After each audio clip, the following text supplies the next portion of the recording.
Hi, ഞാൻ Riyas bin Ubaid. നമ്മൾ ദിവസം തോറും ഒരുപാട് ആളുകളുമായിട്ട് കണ്ടുമുട്ടുന്നവരാണ്.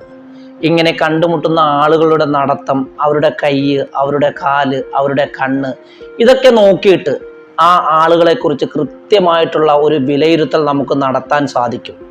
ഈ വീഡിയോ ഉറപ്പായിട്ടും നിങ്ങൾക്ക് ഉപകാരപ്പെടും. നിങ്ങളുടെ ഭാര്യ, നിങ്ങളുടെ മക്കൾ, നിങ്ങളോട് സഹകരിക്കുന്ന ആളുകൾ, നിങ്ങൾ ജോലി സ്ഥലത്താണ് എങ്കിൽ അവിടുത്തെ അതുമായി ബന്ധപ്പെട്ട് നിൽക്കുന്ന ആളുകൾ, ഇങ്ങനെ ആരൊക്കെയാണോ അവരിലെല്ലാം അപ്ലൈ ചെയ്യുവാൻ പറ്റുന്ന ബോഡി ലാംഗ്വേജ് അല്ലെങ്കിൽ ശരീരഭാഷയെക്കുറിച്ചാണ് ഞാൻ ഇന്ന് നിങ്ങളോട് സംസാരിക്കുവാൻ പോകുന്നത്. ആദ്യമായിട്ടാണ് വീഡിയോ കാണുന്നത് എങ്കിൽ ഉറപ്പായിട്ടും സബ്സ്ക്രൈബ് ചെയ്യുക. ഉപകാരപ്പെട്ടെന്ന് നിങ്ങൾക്ക് തോന്നിയാൽ ഉറപ്പായിട്ടും നിങ്ങളൊന്ന് ഷെയർ ചെയ്ത് കൊടുക്കുക. സാധാരണയായിട്ട് നമ്മൾ പറയാറുണ്ട്, നിങ്ങളൊരു കാര്യം സംസാരിക്കുന്നതിനേക്കാൾ മുൻപ് തന്നെ നിങ്ങളുടെ ബോഡി ലാംഗ്വേജ് ഒരുപാട് കാര്യങ്ങൾ സംസാരിക്കുമെന്ന്. ബോഡി ലാംഗ്വേജുമായി ബന്ധപ്പെട്ട് ഒന്നാമതായിട്ട് നിങ്ങളോട് പറയുവാനുള്ള കാര്യമെന്ന് പറയുന്നത്, ആരോടെങ്കിലും നമ്മൾ സംസാരിക്കുമ്പോൾ അല്ലെങ്കിൽ ഒരു ഇൻ്റർവ്യൂവിൽ നമ്മൾ പങ്കെടുക്കുന്ന സമയത്ത് ആ ഇൻ്റർവ്യൂ നടത്തുന്ന ആള് നമ്മുടെ കണ്ണിലേക്ക് തന്നെ നോക്കി സംസാരിക്കുന്നത് നിങ്ങൾ ശ്രദ്ധിച്ചിട്ടുണ്ടാകും. അതിന് കാരണം അദ്ദേഹം ചോദിച്ച ചോദ്യത്തിന് നമ്മുടെ കണ്ണിലേക്ക് നോക്കുമ്പോൾ തന്നെ അദ്ദേഹത്തിന് മനസ്സിലാകും എങ്ങനെയുള്ള ആളാണ് നമ്മളെന്ന്. ആരോടെങ്കിലും നമ്മളൊന്ന് സംസാരിക്കുമ്പോൾ അല്ലെങ്കിൽ ഒരു ചോദ്യം ചോദിക്കുമ്പോൾ നിങ്ങൾ ശ്രദ്ധിച്ചിട്ടുണ്ടാകും, സംസാരിക്കുന്ന സമയത്ത് അവർ വലത് സൈഡിലേക്ക് ഇങ്ങനെ മുകളിലേക്കോ, അതല്ല എങ്കിൽ ഇടത് സൈഡിലേക്ക് ഇങ്ങനെ മുകളിലേക്കോ, അതല്ല എങ്കിൽ പിന്നെ താഴോട്ട് നോക്കും. ഇതിന് മൂന്നിനും മൂന്ന് അർത്ഥങ്ങളാണ് ഉള്ളത്. നമ്മൾ സംസാരിക്കുന്നതിനിടയിൽ വലത് സൈഡ് മുകളിലേക്കാണ് നോക്കുന്നത് എങ്കിൽ അതിനർത്ഥം അദ്ദേഹം കുറച്ചുകൂടി ക്രിയേറ്റീവ് ആയിട്ടുള്ള എന്തോ ചിന്തിക്കുകയാണ്, പുതിയൊരു കാര്യം അല്ലെങ്കിൽ പുതിയൊരു ആൻസർ പറയുവാൻ വേണ്ടി അദ്ദേഹം തയ്യാറെടുക്കുകയാണ് എന്നാണ്. അദ്ദേഹം കുറച്ചുകൂടി ലോജിക്കലി ചിന്തിക്കുന്ന ഒരു വ്യക്തിയാണ് എന്ന് നമ്മൾ മനസ്സിലാക്കണം. ഇനി അദ്ദേഹം ഇടത് സൈഡിലേക്ക് മുകളിലോട്ടാണ് നോക്കുന്നത് എങ്കിൽ അദ്ദേഹത്തിന് എന്തോ പറയാനുണ്ട്, പക്ഷേ അത് മറന്നുപോയിട്ടുണ്ട്. ആ മറന്നുപോയ കാര്യം റീകോൾ ചെയ്തുകൊണ്ട് ആലോചിച്ചെടുക്കുവാൻ വേണ്ടിയാണ് ഇടത് സൈഡ് മുകളിലോട്ട് അദ്ദേഹം നോക്കുന്നത് എന്നാണ് നമ്മൾ മനസ്സിലാക്കേണ്ടത്. ഇനി അദ്ദേഹം സംസാരിച്ചു കൊണ്ടിരിക്കുന്ന സമയത്ത് അദ്ദേഹത്തിൻ്റെ കണ്ണുകൾ താഴോട്ടാണ് പോകുന്നത് എങ്കിൽ ആ സമയത്ത് എന്താണോ ചർച്ച ചെയ്യുന്ന ആ വിഷയത്തിൽ അദ്ദേഹത്തിന് കോൺഫിഡൻസ് നഷ്ടപ്പെട്ടിട്ടുണ്ട്. അദ്ദേഹത്തിന് പിന്നെ ആ വിഷയത്തിൽ ഒട്ടും ആത്മവിശ്വാസം ഇല്ല എന്നാണ് നമ്മൾ അവിടെ മനസ്സിലാക്കേണ്ടത്. മറ്റൊരു പോയിന്റാണ്, സംസാരത്തിൻ്റെ ഇടയിൽ ചില ആളുകൾ കൈ കൊണ്ട് പെട്ടെന്ന് പൊത്തിപ്പിടിക്കുക, അല്ല എങ്കിൽ ഇങ്ങനെ കൈ ഇങ്ങനെ വായിൽ വെച്ചിട്ട് അത് പിന്നെ അതങ്ങനെ ഇങ്ങനെയൊക്കെ പറയുന്ന രീതി.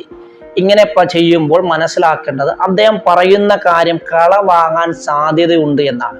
മറ്റൊരു പ്രധാനപ്പെട്ട പോയിന്റാണ്, ആർക്കെങ്കിലും നമ്മൾ ഷേക്ക് ഹാൻഡ് കൊടുക്കുമ്പോൾ മനസ്സിലാക്കാൻ പറ്റുന്ന കാര്യം. ഓരോ നാട്ടിലും ഓരോ രീതിയിലാണ് ആൾക്കാർ ഷേക്ക് ഹാൻഡ് കൊടുക്കുക. നിങ്ങൾക്ക് ആരെങ്കിലും ഷേക്ക് ഹാൻഡ് ചെയ്യുമ്പോൾ അവർ മെല്ലെ തരികയും, അതായത് വളരെ മെല്ലെ തരികയും, കൈയുടെ സൈഡിൽ ഈ രീതിയിൽ ഇങ്ങനെയാണ് നിങ്ങൾ ഷേക്ക് ഹാൻഡ് തരുന്നത് എങ്കിൽ നിങ്ങൾ മനസ്സിലാക്കേണ്ടത് ആ ആള് ഭയങ്കര വീക്കാണ് എന്നുള്ളതാണ്. അതുപോലെ തന്നെ നല്ല സ്ട്രോങ് ആയിട്ട് ചില ആളുകളുണ്ട്, കൈ കൊടുക്കുമ്പോൾ നമുക്ക് തന്നെ വേദനിക്കുന്ന ചില ആളുകൾ. അങ്ങനെയാണ് എങ്കിൽ അദ്ദേഹം വളരെ സ്ട്രോങ് ആണ്, ജീവിതത്തിലും അദ്ദേഹത്തിൻ്റെ ഏത് കാര്യം എടുത്താലും ഭയങ്കര സ്ട്രോങ് ആണ് എന്നാണ് നമ്മൾ മനസ്സിലാക്കേണ്ടത്. അതുപോലെ തന്നെയാണ് ഒരാൾ ഷേക്ക് ഹാൻഡ് നമുക്ക് തരുന്ന സമയത്ത് അദ്ദേഹത്തിൻ്റെ കൈ നമ്മുടെ മുകളിലാണ് വരുന്നത് എങ്കിൽ അദ്ദേഹത്തിന് നമ്മുടെ മേൽ അധികാരമുണ്ട് എന്നാണ് അർത്ഥമാക്കുന്നത്. ഇനി ആരെങ്കിലും ഷേക്ക് ഹാൻഡ് കൊടുത്തിട്ട് ഇങ്ങനെ നമ്മുടെ അടുത്തേക്ക് അപ്പം ഷേക്ക് ഹാൻഡ് ഇങ്ങനെ കൊടുക്കുന്ന അതിങ്ങനെ വലിക്കുന്ന ചില ആളുകളുണ്ട്. അങ്ങനെ വലിക്കുന്നത് എന്തുകൊണ്ടാണ് എന്ന് വെച്ച് കഴിഞ്ഞാൽ അദ്ദേഹത്തിന് മറ്റേ ആളോട്, അതായത് ഷേക്ക് ഹാൻഡ് കൊടുത്ത ആളോട് താല്പര്യമുണ്ട് എന്നും അദ്ദേഹവുമായി നല്ല ബന്ധം ഉണ്ടാക്കുവാൻ ആഗ്രഹിക്കുന്നു എന്നുമാണ്. ബോഡി ലാംഗ്വേജുമായി ബന്ധപ്പെട്ട മറ്റൊരു കാര്യമാണ്, ചില ആളുകൾ നടന്നു വരുന്ന സമയത്ത് അല്ലെങ്കിൽ അദ്ദേഹം സംസാരിക്കുമ്പോൾ, അദ്ദേഹം നിൽക്കുമ്പോഴൊക്കെ ഭയങ്കര എനർജിക് ആയിരിക്കും. ഇങ്ങനെയുള്ള ആളുകൾ ജീവിതത്തിൽ വളരെയേറെ ആത്മവിശ്വാസമുള്ളവരായിരിക്കും. അതുപോലെ തന്നെ ഡൊമിനൻ്റ് ആയിരിക്കും. അതുപോലെ തന്നെ അദ്ദേഹത്തിന് ഏത് പ്രതിസന്ധി ഘട്ടത്തെയും തരണം ചെയ്യുവാനുള്ളൊരു കപ്പാസിറ്റി, കഴിവുള്ളവരായിരിക്കും. അപ്പം ഈ എനർജിക്കായിട്ട് സംസാരിക്കുക, എനർജിക്കായി ഇപ്പം നിൽക്കുമ്പോൾ തന്നെ ചില ആൾക്കാരെ ബോഡി ലാംഗ്വേജ് കാണുമ്പോൾ തന്നെ നമുക്കറിയാൻ പറ്റും ഒരു ഭയങ്കര എനർജിക്കാണ് എന്ന്. മറ്റൊരു പ്രധാനപ്പെട്ട കാര്യമാണ്, നമ്മൾ സംസാരിക്കുന്ന സമയത്ത് നമ്മുടെ കൈയുമായി ബന്ധപ്പെട്ടത്. ഒരാൾ സംസാരിക്കുന്ന സമയത്ത് ഒന്നെങ്കിൽ കൈ ഇങ്ങനെ അടച്ചു പിടിക്കും, അതല്ലെങ്കിൽ ഇങ്ങനെ പിടിക്കും.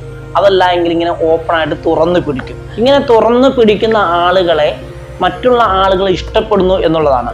അമേരിക്കൻ പ്രസിഡന്റ് ആയിട്ടുള്ള ഒബാമ സംസാരിക്കുന്നത് നിങ്ങൾ ശ്രദ്ധിച്ചിട്ടുണ്ടോ? കൈ അദ്ദേഹം എപ്പോഴും ഇങ്ങനെ ഓപ്പൺ ആയിട്ടാണ് പിടിക്കുക. അങ്ങനെയുള്ള ആളുകളെ ഒരുപാട് ആളുകൾ ഇഷ്ടപ്പെടുകയും അവരുടെ പിന്നാലെ കൂടുകയും ചെയ്യും. പിന്നെ ചില ആളുകളുണ്ട്, ഇരിക്കുന്ന സമയത്ത് കൈ ഇങ്ങനെ കെട്ടിവെക്കുന്ന ആളുകൾ. ഇങ്ങനെ കെട്ടിവെക്കുന്ന സമയത്ത് ഒരു കൈ കാണുകയും മറ്റേ കൈ കണ്ടോ കാണിക്കില്ല. അങ്ങനെ ഇത് അർത്ഥമാക്കുന്നതെന്ന് പറയുന്നത് ആളുകൾക്ക് അപകർഷതാബോധമുണ്ട് എന്നും അദ്ദേഹം എന്തോ മറച്ചു വെക്കുവാൻ ശ്രമിക്കുന്നുവെന്നുമാണ്.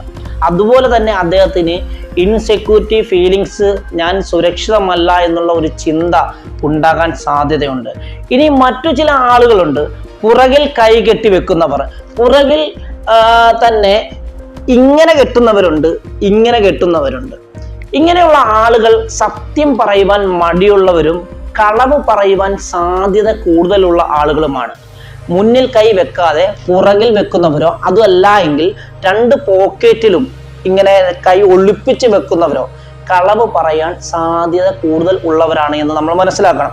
മറ്റൊരു പ്രധാനപ്പെട്ട കാര്യമാണ്, നിങ്ങൾക്കെല്ലാം എപ്പോഴും ചെയ്തു നോക്കാൻ പറ്റുന്ന ഒരു കാര്യം കൂടിയാണ്, ആരോടെങ്കിലും നിങ്ങൾ അവരുടെ നഖമൊന്ന് കാണിക്കുവാൻ പറയുക. നഖമൊന്ന് കാണിക്കുവാൻ പറയുന്ന സമയത്ത് അവർ ഒന്നെങ്കിൽ ഇങ്ങനെ കാണിക്കും, അതല്ല എങ്കിൽ ഇങ്ങനെ കാണിക്കും.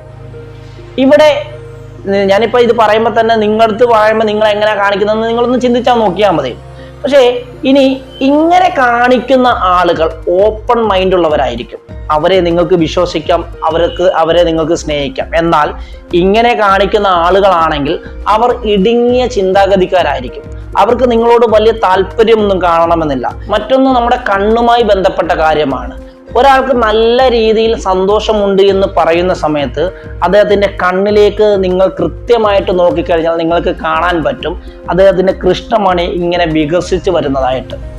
ഇനി നമുക്ക് എന്തെങ്കിലും ഒരു നേട്ടം ഉണ്ടാവുന്ന സമയത്ത് ആ നേട്ടങ്ങളിൽ എനിക്ക് വലിയ സന്തോഷമുണ്ട് എന്ന് പറയുന്ന ചില വ്യക്തികളുണ്ടാവും. ആ വ്യക്തികളുടെ കണ്ണിലേക്ക് നോക്കിക്കഴിഞ്ഞാൽ നിങ്ങൾക്ക് കാണാൻ പറ്റും അദ്ദേഹത്തിന് സന്തോഷമാണോ, അതല്ലെങ്കിൽ നമുക്ക് കിട്ടിയിട്ടുള്ള നേട്ടത്തിൽ അദ്ദേഹത്തിന് സന്തോഷമാണോ, അതല്ലെങ്കിൽ നിരാശയാണോ എന്ന് നമുക്ക് കാണാൻ പറ്റും. അദ്ദേഹത്തിന് കണ്ണിലേക്ക് നോക്കുമ്പോൾ കണ്ണ് ചുരുങ്ങിയ കൃഷ്ണമണി ചുരുങ്ങിയതാണോ അതല്ലെങ്കിൽ വികസിച്ചിരിക്കുന്നതാണോ എന്ന് മാത്രം നിങ്ങൾ ശ്രദ്ധിച്ചാൽ മതി. മറ്റൊന്ന്, കാലിന്മേൽ കാല് കയറ്റി വെക്കുന്ന ചില ആളുകളെ നിങ്ങൾ ശ്രദ്ധിച്ചിട്ടുണ്ടാവും. അത് പുരുഷന്മാരാണ് എങ്കിൽ അവർക്ക് ഭയങ്കര ആധികാരികത കാണിക്കുന്ന പൗരുഷമുള്ളവരായിരിക്കും എന്നാണ് അർത്ഥമാക്കുന്നത്. എന്നാൽ സ്ത്രീകളാണ് എങ്കിൽ അവർ നെഗറ്റീവ് ചിന്താഗതിക്കാരായിരിക്കുമെന്നാണ്. അതുപോലെ തന്നെ ചില പുരുഷന്മാർ ഇങ്ങനെ കാല് വിടർത്തി വെക്കുന്ന ആളുകളുണ്ടാവും, ഇങ്ങനെ വിടർത്തി വെച്ചിരിക്കുന്നത്. ഇങ്ങനെയുള്ള ആളുകളും അധികാരം കാണിക്കുന്ന അല്ലെങ്കിൽ പൗരുഷം കാണിക്കുന്ന ആളുകളാണ്. കൂട്ടത്തിൽ ഇങ്ങനെയുള്ള പുരുഷന്മാർക്ക് സെക്ഷൽ അട്രാക്ഷൻ ഉള്ളവരാണ് എന്നാണ് അർത്ഥമാക്കുന്നത്. ഇനി സ്ത്രീകളാണ് ഇങ്ങനെ കാല് അകത്തിയിരിക്കുന്നത് എങ്കിൽ അതിനർത്ഥം അവർ എന്തും ഷെയർ ചെയ്യുവാൻ തയ്യാറാണ് എന്നാണ്. അത് പണമാകാം, അറിവാകാം, മറ്റ് എന്തുമാകാം, അത് ഷെയർ ചെയ്യുവാൻ അവർ തയ്യാറാണ് എന്നാണ്. മറ്റൊന്ന് അല്ലെങ്കിൽ മറ്റൊരു പോയിന്റാണ്, ആരെങ്കിലും നമ്മളെ കോപ്പി ചെയ്യുവാൻ ഇഷ്ടപ്പെടുന്നുവെങ്കിൽ, അതായത് നമ്മൾ ചെയ്യുന്ന കാര്യങ്ങൾ അതേപോലെ ചെയ്യുവാൻ ഇഷ്ടപ്പെടുന്ന വ്യക്തികൾ. കുറച്ചുകൂടി വ്യക്തമായി പറഞ്ഞാൽ, ഞാൻ പോക്കറ്റിൽ കൈയിടുമ്പോൾ അദ്ദേഹം പോക്കറ്റിൽ കൈയിടുക, ഞാൻ കൈ കെട്ടുമ്പോൾ അദ്ദേഹവും കൈ കെട്ടുക. ഇങ്ങനെ ഞാൻ ചെയ്യുന്ന എല്ലാ കാര്യങ്ങളും അനുകരിക്കുവാൻ ശ്രമിക്കുന്ന ആളുകളെ നമുക്ക് വിശ്വസിക്കാം.